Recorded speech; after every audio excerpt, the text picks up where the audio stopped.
ضلع گاندربل میں 10واں international yoga day منایا گیا۔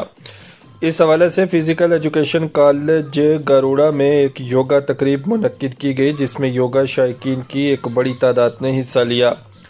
اس موقع پر یوگا ماہرین نے یوگا کے آسن کرائے۔ یوگا دن کے حوالے سے کئی لوگوں نے اپنے خیالات کا اظہار کرتے ہوئے بتایا کہ یوگا کرنے سے جسمانی نشو و نما کے ساتھ ساتھ ذہن بھی پرسکون رہتا ہے۔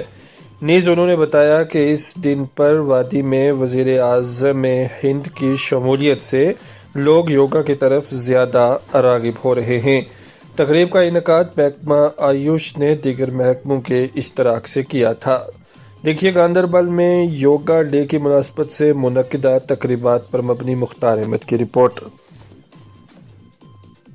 آج 10واں انٹرنیشنل یوگا ڈے منایا جا رہا ہے۔ یہ ہندوستان میں ہر جگہ منایا گیا، ایون کہ یہ پوری دنیا میں آج منایا جا رہا ہے۔ خاص طور پہ ہم ہندوستان کی بات کریں گے، بھارت اپنے ملک کی بات کریں گے، ملک کے ہر کونے کونے میں آج یہ دن منایا جا رہا ہے۔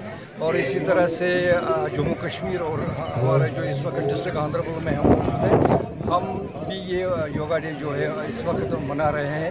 اور سب سے بڑی خوش قسمتی کی بات ہے، ہمارے جو وزیر اعظم نریندر مودی جی دنیا کے سب سے طاقتور وزیر اعظم مانے جاتے ہیں۔ حال ہی میں انہوں نے تیسری بار جو ہے وزیر اعظم کا عہدہ سنبھالا ہے۔